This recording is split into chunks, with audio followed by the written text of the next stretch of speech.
Lo que yo quiero saber, antes de Emil Cioran, lo que me parece impostergable, es conocer cómo le fue a Fredo con las apuestas. ¿El método de Bukowski funciona o no funciona? ¿Es un mito? Fredo, por favor, cuéntanos. Por supuesto, por supuesto. Ya como he mencionado, Bukowski enseñó de las apuestas y esta semana ha habido un pozo, un beneficio más que nada de 400, 500 soles ya, con la misma Sí ventaja. se Sí, puede sí. vivir de las apuestas. Se puede vivir las apuestas, estoy ya pensando decididamente en renunciar para comenzar a analizar. Hay producción, que es un tipo que la gente se pregunta quién es a veces, también me pasa los datos en las mañanas, a las 6 de la mañana con el periódico. Bien, hermano, bien. Me vas a pasar esos datos, ¿sabes? Me vas a pasar esos datos para jugar ahí también. De todas Aunque maneras. yo tengo miedo, ¿sabes qué? No tengo miedo de perder, tengo miedo de ganar. Imagínate que gane. Cada vez que esté falto de dinero iría a las apuestas, me volvería un ludópata, no, no salgo de ahí ya. Yo, Te yo me amarras levanto ya por pensando vida. en qué partido hay. Yo me levanto pensando en ¿Cómo? qué partido hay. Yo me levanto pensando en qué partido hay. Antes de acostarme veo qué partido hay mañana. Antes de comprar el pan, ya estoy viendo qué partido hay. Es una tortura, ¿no? Requiere una gran fuerza de voluntad, poder manejarse en las apuestas y seguir con tu vida. Te digo que juego partidos a veces de Ucrania, de Holanda, y grito los goles más que como si fuera la selección peruana. Los gritos, la gente me dice a las 3 de la mañana que hace mirando fútbol ese muchacho. Producción incluso va más allá, ¿no? Él mira partido de simulación todavía. Apuesta a partido de Allá, simulación. Y ha caído ya en el pozo, ya no sabe cómo salir, producción.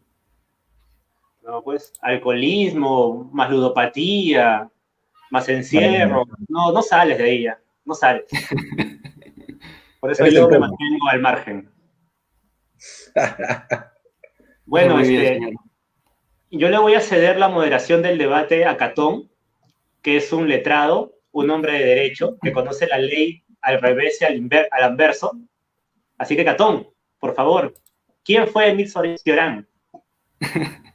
Bueno, primero hay que mencionar que este espacio, el podcast, se va a llamar Una noche con Zaratustra, ¿no? Y va a continuar cada viernes junto con Angustia y con Fredo.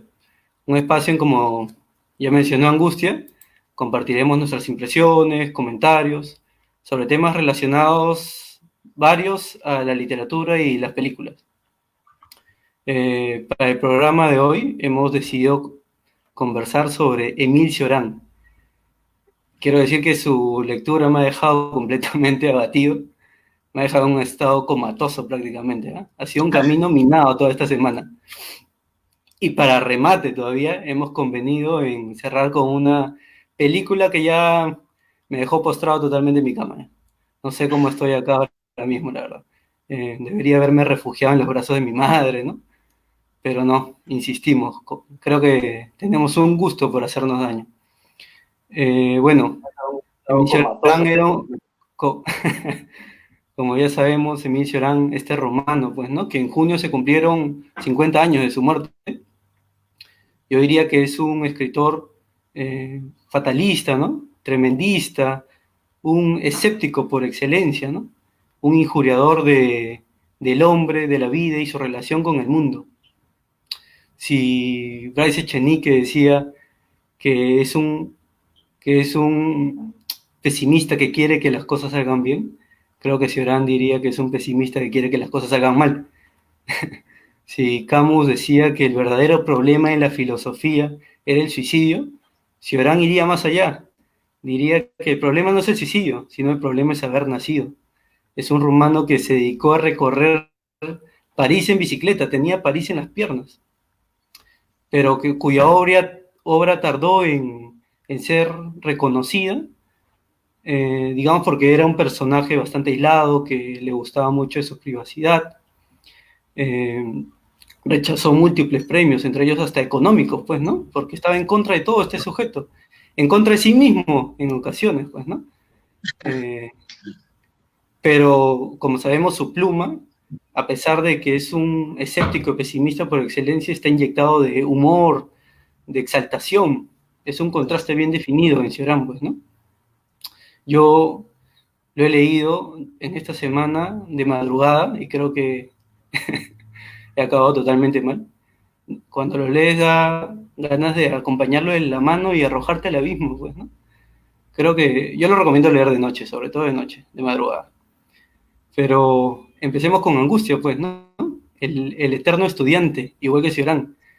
Pero antes de ahondar, pues, ¿no? En este escritor tan lúcido, coméntame, por favor, cómo ha sido tu semana con Cioran, porque sé que incluso lo has acompañado con Dostoyevsky. Ya tú te haces daño, hermano. Deberías, no sé, ver Combate, La Pequeña Lulú, leer a Walt Whitman. Deberías hacer algo más que tormentar a tu pobre alma, ¿ya? ¿Qué tal? ¿Cómo ha sido tu semana con Cioran? Es un cóctel furioso, ¿no? Dostoyevsky, Nietzsche, Cioran, y para colmo esa película nefasta que nos pasaste, pero ya hablaremos de eso, ya llegará ya. Lo que yo quería decir ante todo es que Cioran tenía un plan. Siempre hay que tener un plan en la vida, para todo, hasta para ser pesimista, hasta para matarnos hay que tener un plan. Y el plan de Cioran era vivir eternamente en la Universidad de París, quedarse allí para siempre, nunca trabajar. Decía que era inmoral trabajar. Entonces, él cada 5 años volvía a postular una carrera y se quedaba interminablemente ahí en la universidad, pues nunca terminaba nada el hombre. Vivía como un estudiante, tenía 40 años y comía en el comedor con los estudiantes. Vivía en una pensión con puros estudiantes. Es un plan que yo, pues, he contemplado con mucho optimismo. Contemplo todavía con mucho optimismo. Pero sucede que a la edad de 40 años le dijeron que ya, pues, que ya hasta aquí nomás, que estaba estafando ya a la universidad. Y no hubo más salida que volverse famoso, pues, que volverse principal exponente del derrotismo, del pesimismo, pero como tú lo has dicho bien, un pesimismo activo. Leerlo no es para nada cansado, ¿ah? Es todo lo contrario, es vigoroso, es humorístico, en verdad, es encantador, es un hombre muy interesante. Pero yo quería comenzar proponiendo un pequeño tema que está relacionado a nuestro podcast de la semana pasada. Cioran nació en Rumania, como ha dicho Catón, en 1911. Ustedes saben que Rumania en ese entonces era parte de Hungría. Y Hungría pertenecía a Austria-Hungría. Y Austria-Hungría era parte del Imperio Austrohúngaro, antes de la Primera Guerra Mundial. Y Fredo decía la semana pasada que los mejores autores habían nacido en Austria-Hungría. Y nosotros, pues, no le creímos, ¿no? Dudamos de buen Fredo. Pero al comprobar esta noticia yo me quedé impactado, ¿no? Es cierto, Fredo tenía razón. Todo está en Austria-Hungría, ¿ya para qué movernos de ahí? ¿Ya? ¿Qué opinas de eso, Catón?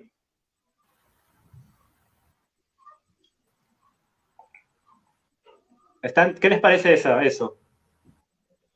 Yo lo dije, no quiero tomar la palabra así.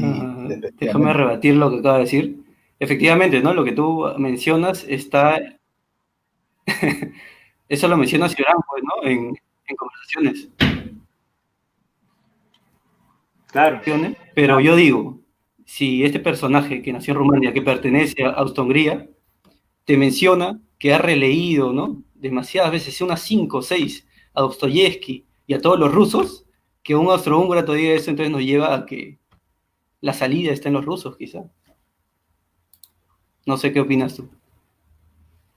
Fredo, ¿vas a defender a Austria-Hungría? Toda la vida, hasta la muerte. No, Austria-Hungría, a ver, Cioran, Kafka, Beckett. Mira, y Cioran, ojo, que Cioran era muy buen amigo de Sami Beckett, ¿no? Beckett tiene una hermosa obra Esperando a Godot, muy buena, recomendable. Y Cioran, muy buen amigo, y Cioran era, como dicen, un visionario de la buena salud. Ahí siempre que se cruzaba con Beckett decía, está en su mejor momento. Cada día está en 3 semanas después falleció Beckett. Increíble. Creo que incluso en esa época en que caminaba con Beckett hubo una huelga de barrenderos. Entonces, París en ese entonces estaba infectado, pues, ¿no? De basura. Y Beckett le decía a Cioran, creo que París nunca ha estado tan lindo. disfrutando, ¿no? Sí, sí, eh, como dice Angustia, pues, ¿no? Y como decía Catón al inicio, se cría en Rumania, y es más, él menciona que nunca ha encontrado una conversación tan placentera como con los iletrados y los analfabetos del campo de Rumania, ¿no? Que en realidad ellos ya estaban, ya entendían que la vida era vivirla nomás, porque no ibas a encontrar más. Era tonto e ilusorio buscar en las utopías, ¿no? Era algo que yo resalto mucho, este tema de Cioran diciendo el antagonista de la utopía siempre es la historia, ¿no? La historia nos trae a la realidad de nuevo. Pero ¿qué sería una civilización sin utopías? Decía Cioran. Sería frágil, no serviría. Y es más, los grandes utópicos de la historia han sido los franceses, que a falta de nivel metafísico tienen esa imaginación política de creer que algo se va a lograr, ¿no? Y trae a colación la huelga del 68, que es una huelga de estudiantes luchando contra el antiimperialismo y todo este tema.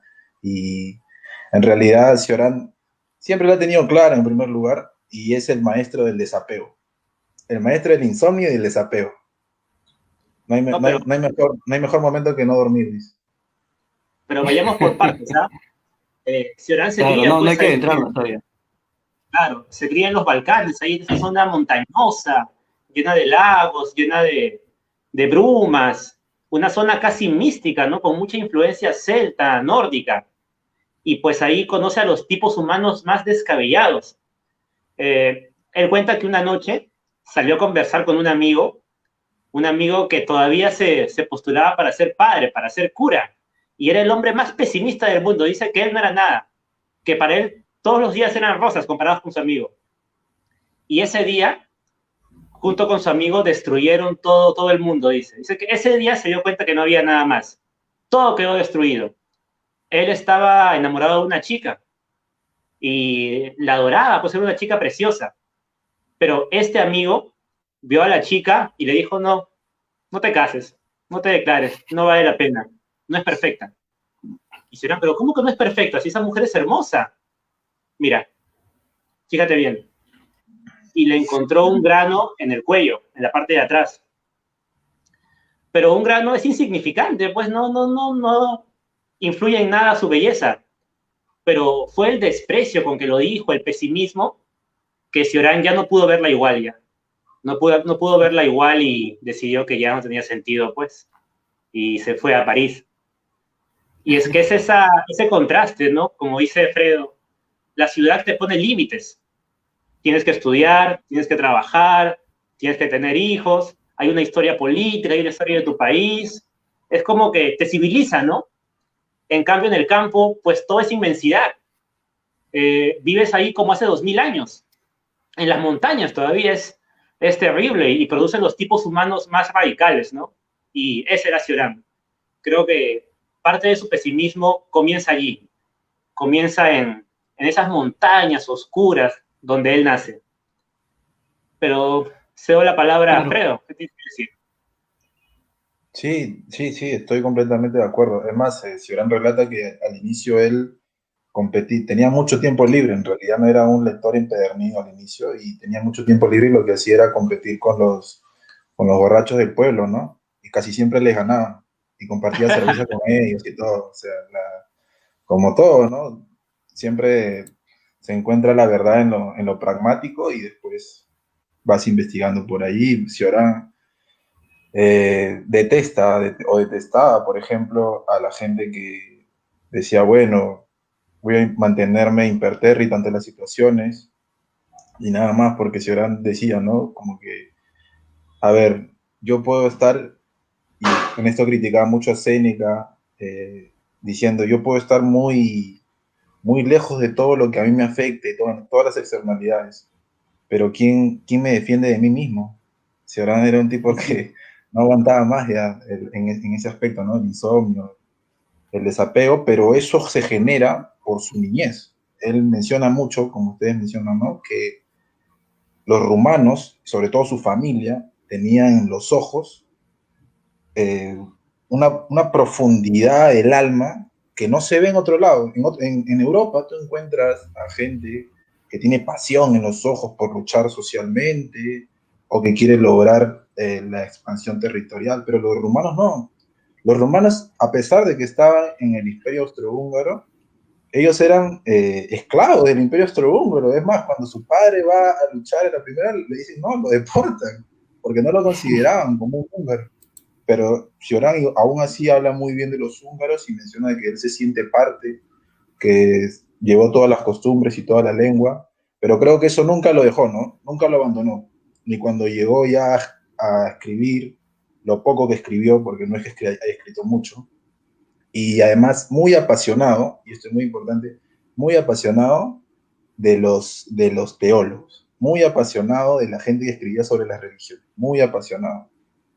Hablaba mucho de Buda, para los que les gustan ese tema oriental, muchísimo de Buda, lo seguía mucho, y muy apasionado del maestro de que Catón conoce, y seguramente Catón nos hablará más, de la pasión que tenía por Dostoyevsky. ¿Cuántas veces la habré leído a Dostoyevsky?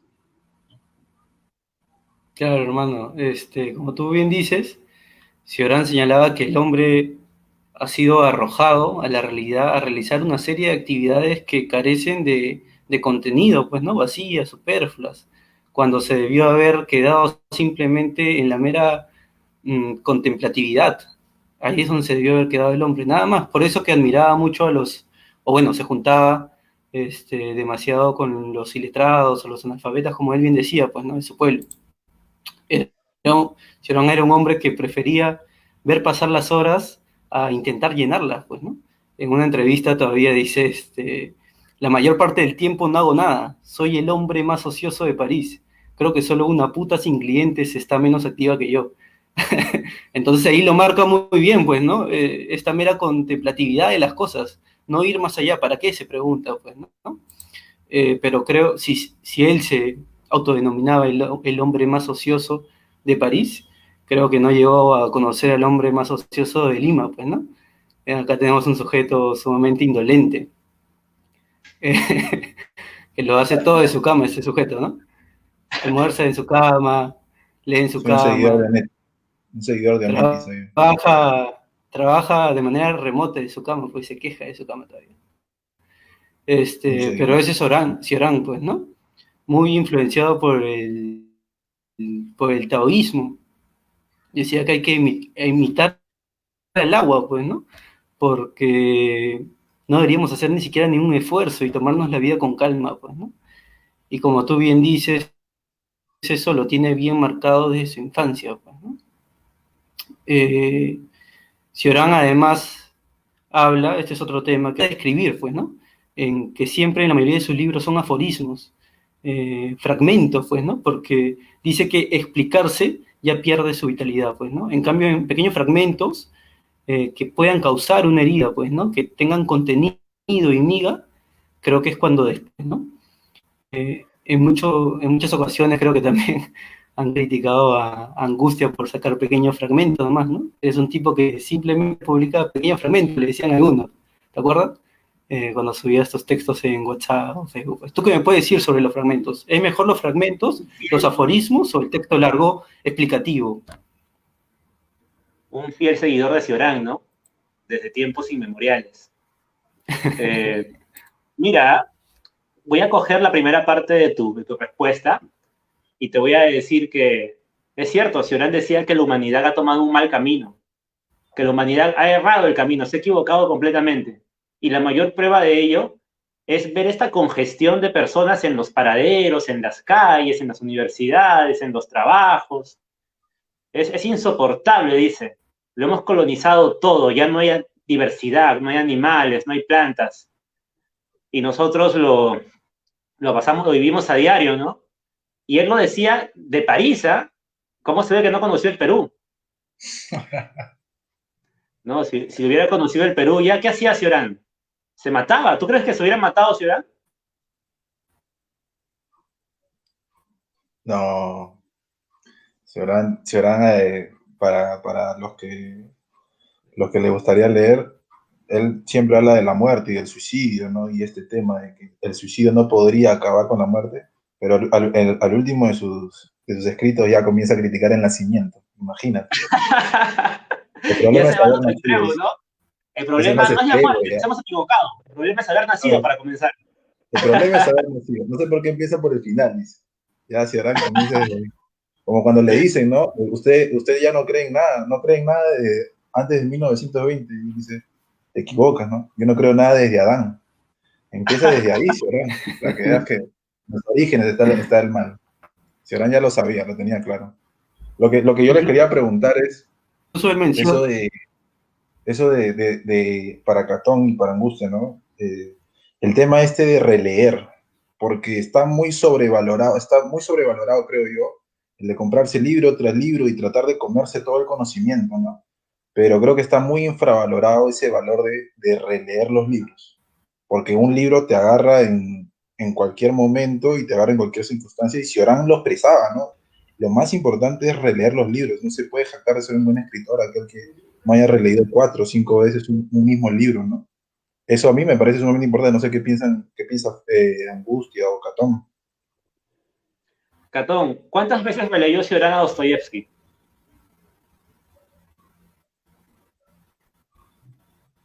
Lo ¿Lo tiene, tienes lo claro tiene, ahí? me tiene la... perdí por un momento, se fue la señal. Ya, te repito la pregunta. ¿Cuántas veces Mira, releyó Ciorana Dostoyevsky? pero antes de comentar ese punto, eh, eh, quería cerrar con el tema de vivir, pues porque tener la idea de poder decidir sobre esto es cuando nos da una libertad y autonomía, pues, ¿no? Eso lo señalas muy bien. Pero respecto a la relectura, creo que tiene razón, pero Cioran también lo señala, ¿no? Que él no conoce bien a un escritor hasta que no lo ha releído al menos unas 3 veces. Decía Dostoyevsky, que tiene libros tan voluminosos, pues, que sobrepasan las 1000 páginas. Leí unas 5 o 6 veces, lo menciona, pues, ¿no? Y todos sus libros, que pueden ser voluminosos, pero sí son lecturables, pues, ¿no? 5 o 6 veces, como jugando, ¿no? No Básico, se puede, básico. no se puede. Después de los hermanos Karamazov, leerlo 2 veces hay que matarse ya. Como jugando. No se Angustia. puede.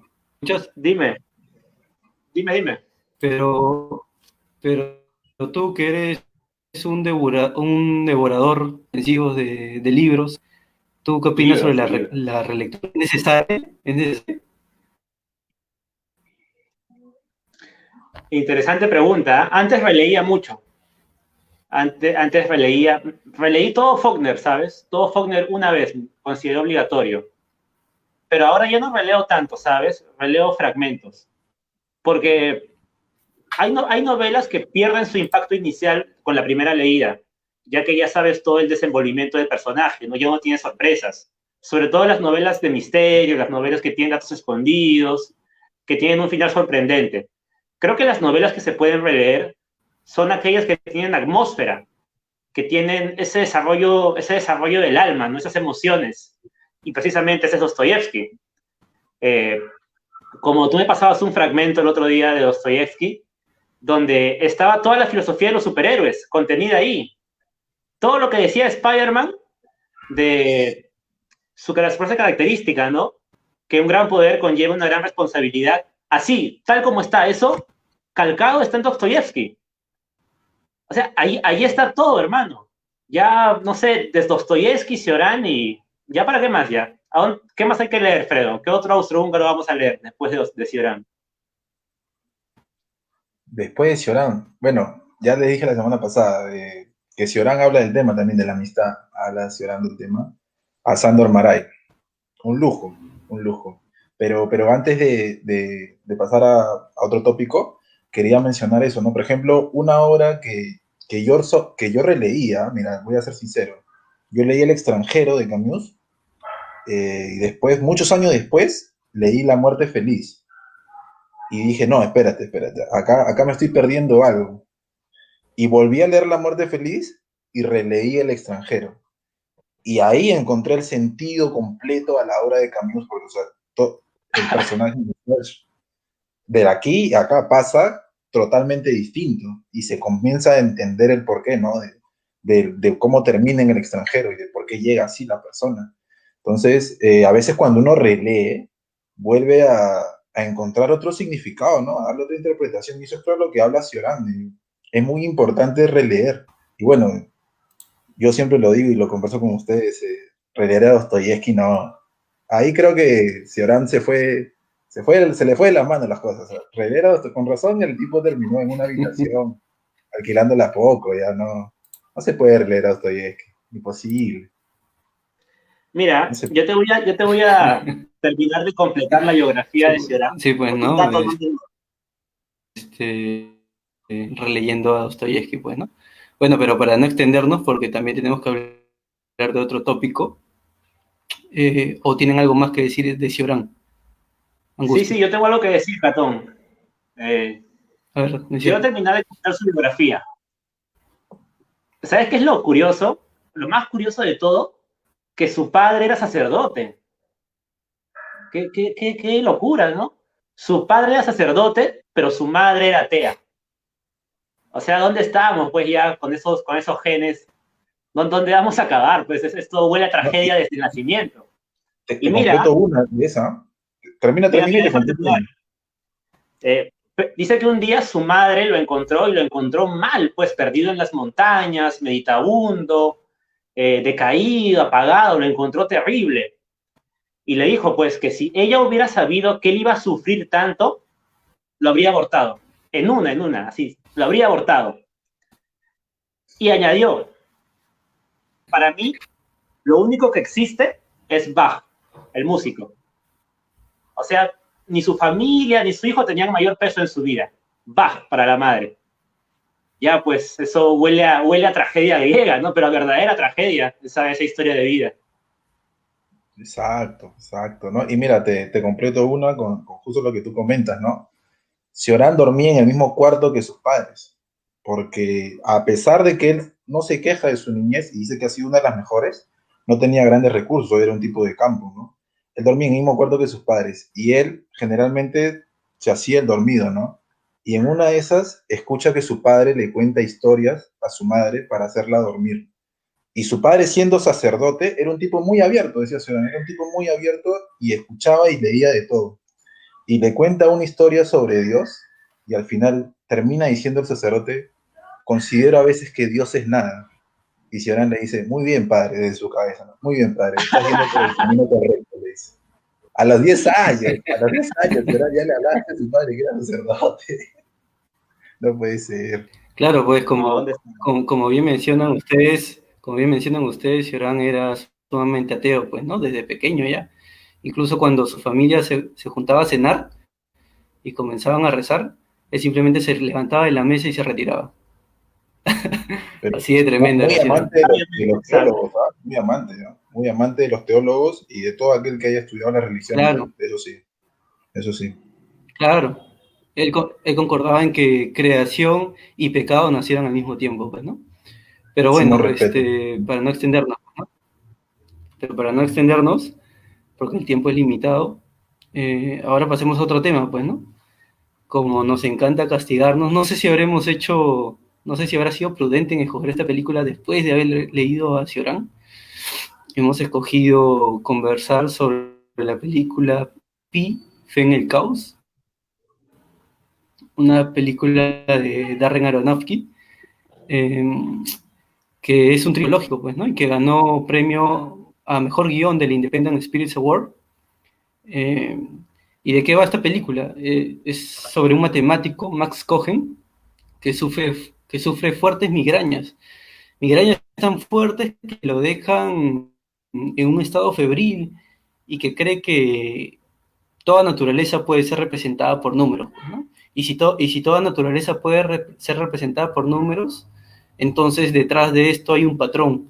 Y si hay un patrón, entonces todo se puede entender a través de las matemáticas. Entonces, en determinar o descubrir si hay un patrón dentro de la bolsa, pues, ¿no? Lo que lo lleva a tener múltiples insomnios, se agrava su jaqueca, su migraña, comienza la paranoia y termina completamente sufriendo, pues, ¿no? por volar alto se quema las alas este sujeto. Pero ¿tú crees, Angustia, que habrá sido prudente haber escogido esta película después de haber leído a Cioran toda la semana y a Dostoyevsky incluso en tu caso? No, muy mala esa película. No me ha gustado para nada, con muchas críticas. Yo, como ex matemático, te puedo decir que todos nos hemos cruzado en algún momento con ese dilema de la relación dorada, ¿no? De la relación armónica, del número de oro. Todos hemos cruzado y nos hemos sentido pasmados ante tal misterio.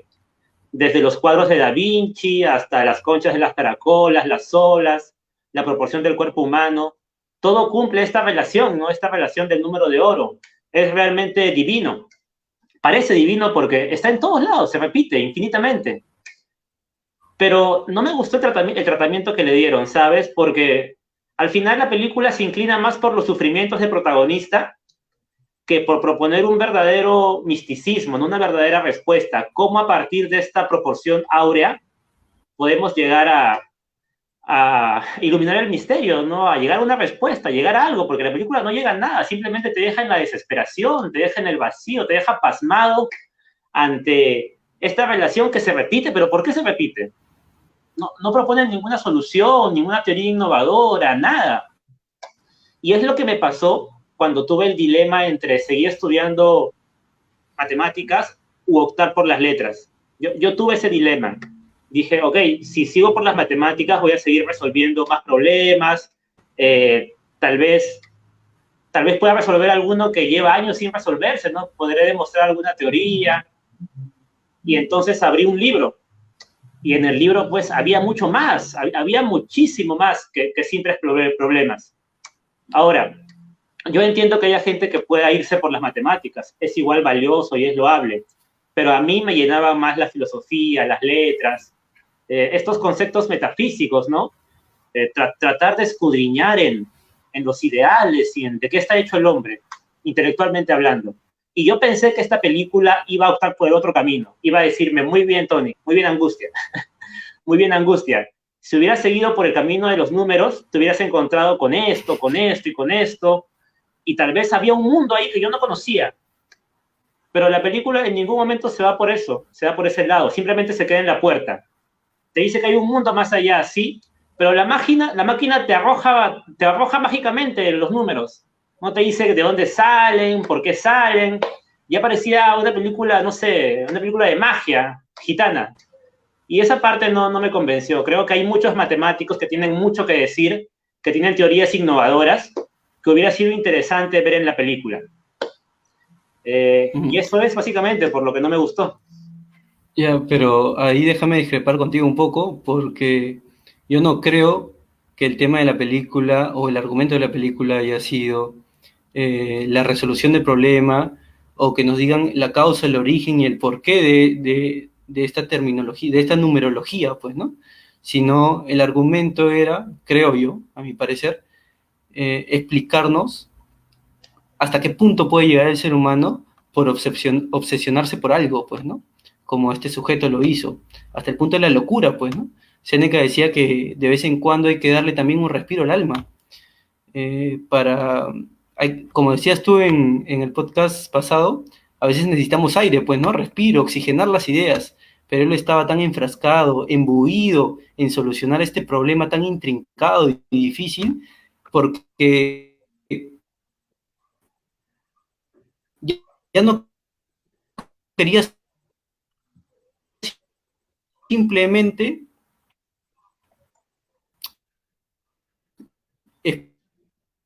explicar el patrón de la bolsa de valores, sino quería ir mucho más allá, porque él decía que con este patrón quizá podría explicar los fenómenos Hay un problema, ¿no? Catón, de te la escucho un poco recortado. vida Así misma. que Entonces iba más allá. ya, te entiendo. Cojo tu punto de vista. pero te dan gato por liebre, pues, porque la película te plantea una cosa, te plantea que vamos a resolver el problema, que es cuestión de matemáticas, pero al final se va por el lado existencial, por el lado de la crisis. Es como que, pucha, me vendes una película del espacio, de viajes espaciales, y al final te vengas, no sé, pues a resolver el divorcio del pata, que se está divorciando. No, pues eso es gato por liebre, eso es mentir a la gente. Y yo esperaba otra cosa. Pero quiero ir a Fredo. A ver, Fredo, ¿me rebates o estás de acuerdo conmigo? No, esta vez voy a ser el ecléptico entre las dos Ay, posturas. La película no me parece ni muy mala ni muy buena, realmente. Me parece una buena película para verla, no con un domingo familiar, no es para ver una película sin domingo familiar.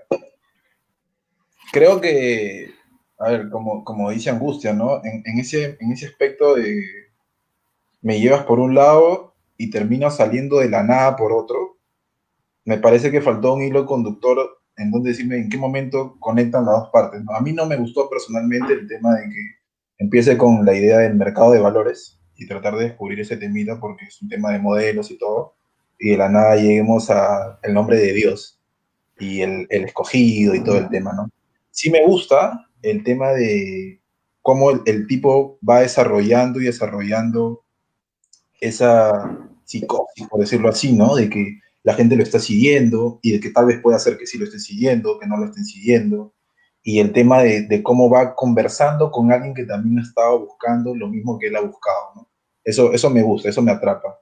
Pero como pensaba yo, la película realmente me dejó sin sabor. Cuando inicias la película parece que vas a ver Taxi Driver mucho mejorado, mucho más mejorado, en 20 más, y se va cayendo la película y creo que le sobran unos 10, 15 minutos y algunas escenas. Al final me parece que levanta un poco, aunque hay un final demasiado thriller, medio raro ahí, pero el final, la conversación con la niña, me parece a mí sumamente chévere. No creo que sea una mala película, no creo que sea la mejor película, no es El Padrino, obviamente, está muy lejos de ser El Padrino, pero es una película que se puede ver.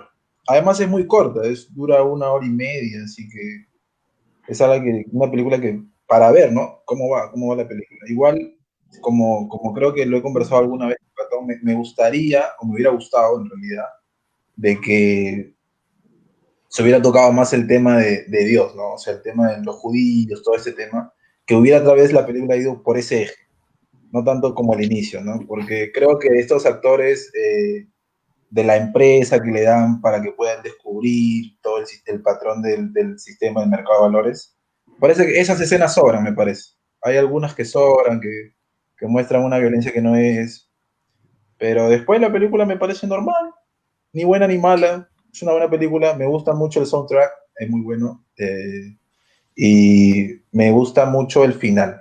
El final, la última escena es muy buena, me parece.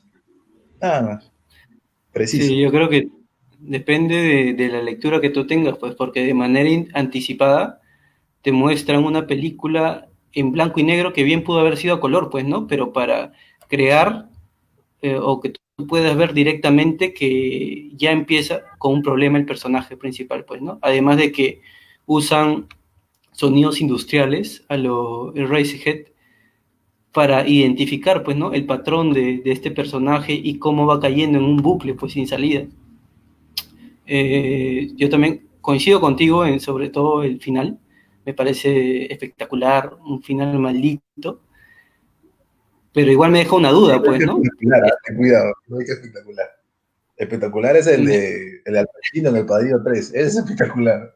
Ahí, cuidado, pero lo que sí tengo que relacionar es que entre Cioran y la película, el insomnio y el tema de que lo siguen, eso sí, bien ahí, ¿eh? Buen junte, eso sí, me parece una muy buena elección. Te la doy Angustia, ahí, Catón. Dime, Angustia, hermano. para ti, ¿de qué va el final, pues, no? Porque antes de la conversación con la niña nos dan un final bien, bien caótico, pues, ¿no? Entonces, ¿qué explicación podría tener esto? Mira, yo no quiero spoiler a la gente porque sé que hay varios aquí que se van a interesar en la película Pi, Fe en el Caos, así que prefiero rehuir ese tema. Lo que sí quiero hacer es coger el parangón entre Cioran y la película Pi, porque ambas tocan este tema del insomnio, como dice Fredo, que puede llegar a destruirte realmente. El insomnio es lo más terrible que le puede acontecer al individuo. Y te voy a leer un pequeño fragmento. No, pero antes de este fragmento te voy a explicar algo. Para Cioran, él dice que la vida del hombre es muy simple. Es levantarse, trabajar, comer, llegar a casa y acostarse. Y así se repite día tras día tras día hasta que muera. Es lo más simple y lo más prosaico de todo. Es insoportable. Pero ¿cómo lo soporta el hombre? Reiniciándose. Se duerme, se apaga y un nuevo día. Se duerme, se apaga y un nuevo día. Y así es soportable la vida. Un chino decía que Tao Yuanmin decía que llega un momento en que la vida es tan terrible que el sueño no puede repararte ya, que el sueño no es suficiente. Y como a las 3, 4 de la tarde ya sientes ese vacío, ese pesar. O sea, lo usual, lo bueno, lo común es que el sueño te dé para todo el día estar activo. Pero llega un momento en que el sueño no te repara por completo. Y ya llega la tarde y estás mal, y estás deprimido, decaído, estás terriblemente angustiado. Pero eso es cuando el sueño se interrumpe, ¿no? 6 horas, 5 horas, pero Cioran no dormía en absoluto. Durante 20 años padeció de insomnio. Dice que se levantaba a medianoche sin poder dormir y se iba a pasear por la ciudad, a hablar con la gente lumpen, pues, ¿no? Con verdaderos criminales, gente de mal vivir, se perdía entre la bruma, conocía a tipos de la más baja ralea, locos, enfermos, criminales. Y él dice que eso, el no poder dormir, es lo peor que le puede acontecer a un individuo. Porque claro, no te renuevas.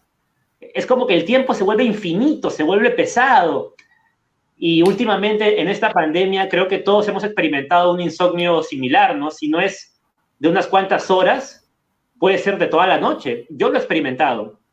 ¿Ustedes han pasado por algo similar, un insomnio similar en esta pandemia?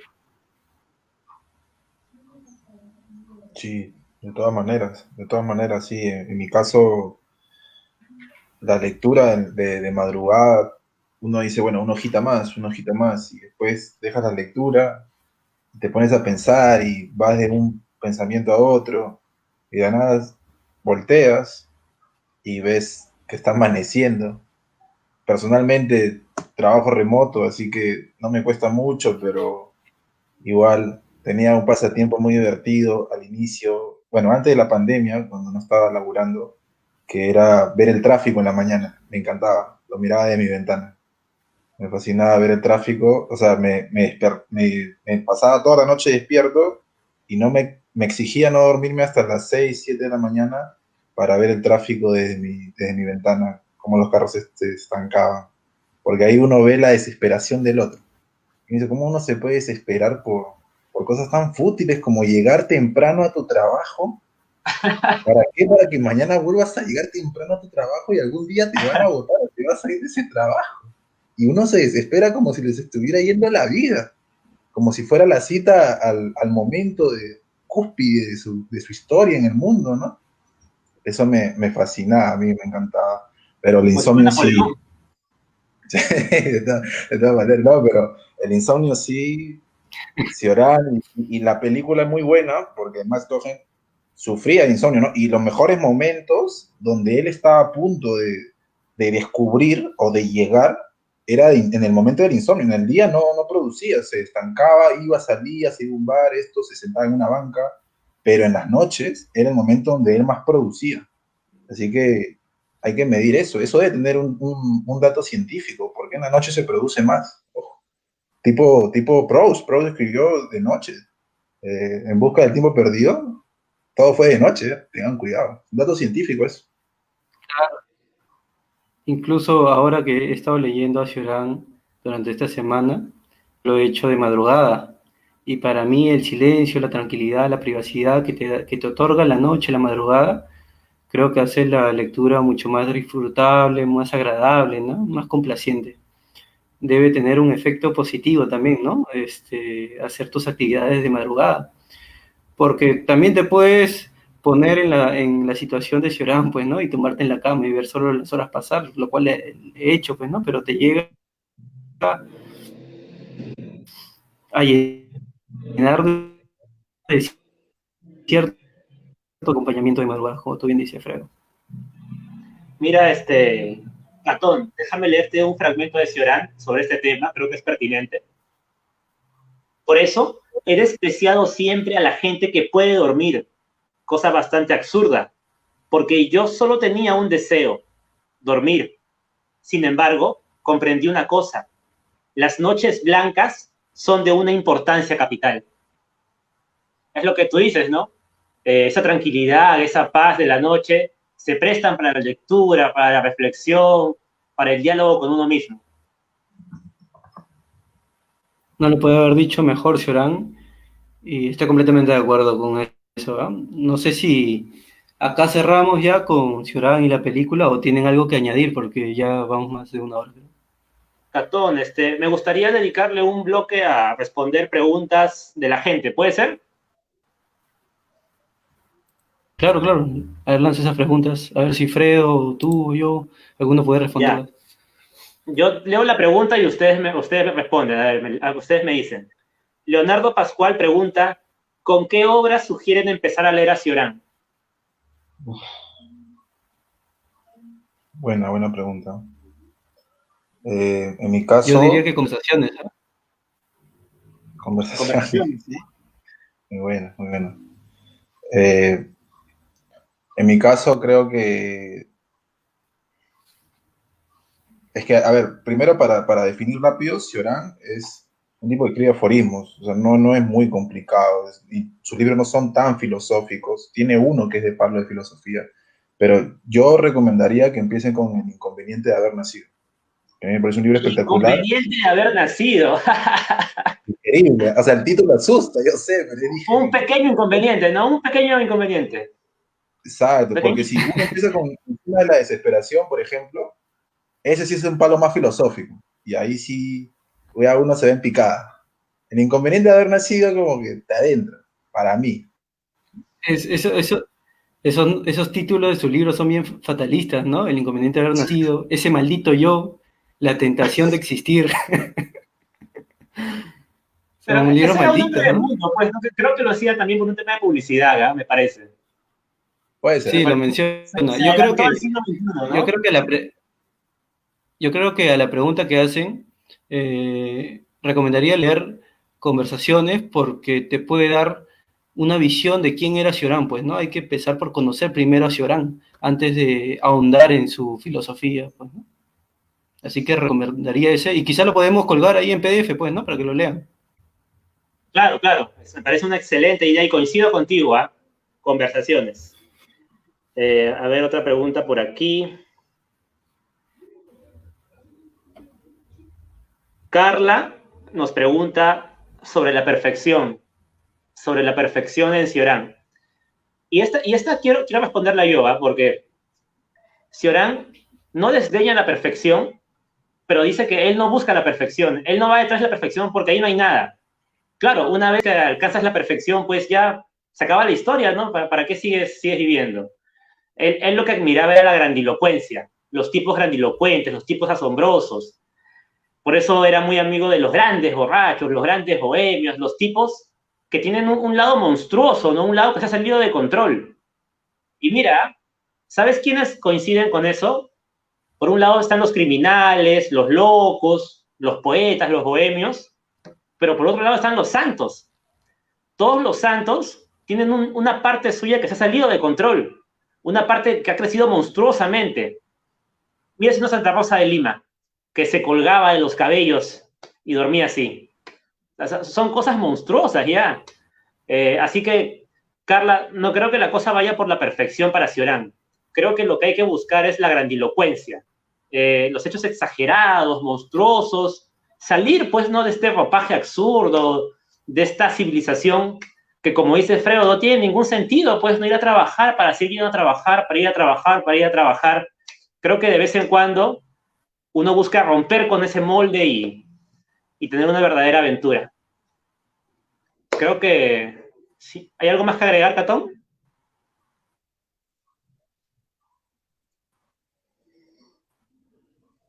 Catón, creo que Catón se lo bajó Euclides, el programa de la película Pi. Palabras finales, Fredo. Nada, leer a Cioran es un placer y sobre todo de noche. No le tengan miedo ni prejuicios a Cioran por el nombre de los libros o por lo que él pueda decir en sus conversaciones. Se van a reír mucho.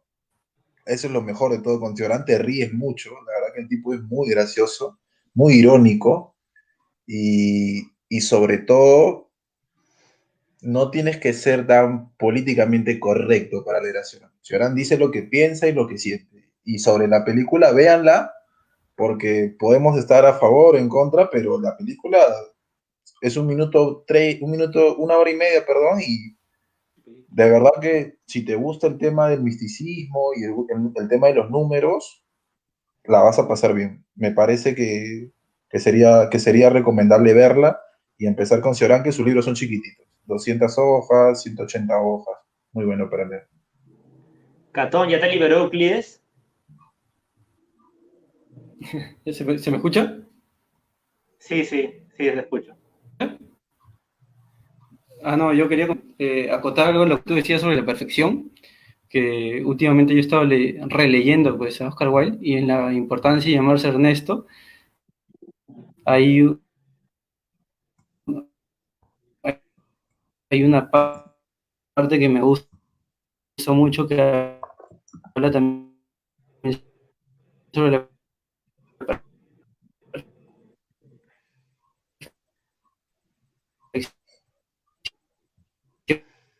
en donde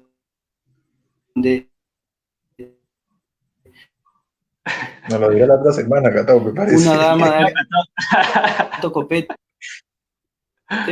Euclides, hermano, que se Euclides está había atacando a Catón. vestido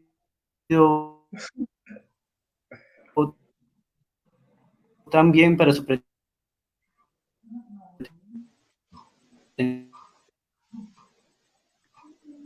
Bueno, Fredo, creo que vas a tener que llamar a Catón, ¿ah? Tal vez. Cerciórate de que esté bien, pues. Llámalo a su casa una vez Ese terminado. momento. ¿Sabes qué sería buena angustia? Mencionar, pues, ¿no? A la gente que para la próxima semana y el escritor que quieran, o el libro del que se puede hablar y la película, sería bueno mencionar de que se va a dejar una encuesta, pues, ¿no? Se va a dejar una encuesta con ciertas opciones para que ellos puedan elegir, pues, ¿no? ¿Cuál sería? Tanto en una página que ya se va a crear también sobre el tema de lo que estamos haciendo y así habló Zaratustra, perdón, de Una noche con Zaratustra. Catón está demasiado, ese programa se lo ha comido, se lo ha comido. Julio Sería Zapata bueno dice que mencionar. Catón se ha atascado en la Matrix. No. Que llamen a Keanu Reeves. ¿Qué será del bueno de Catón? Sí, gente, vamos a estar dejando una encuesta con 3 posibles títulos para que ustedes decidan qué libro quieren que analicemos y qué película al respecto vamos a comentar la próxima semana. Bueno, Fredo, ha sido un gustazo, como siempre. Igualmente, Angustia, y esperemos que Catón siga vivo. Tal vez ya se taladró la cabeza, no lo sabemos. Sí, sí, no, no, no, hay que llamarlo, hay que llamarlo. Pobre chico, ha sufrido mucho. Gente, un gustazo como siempre. Cuídense y hasta el próximo viernes. Chao, Fredo. Saludos, Angustia, saludos, gente.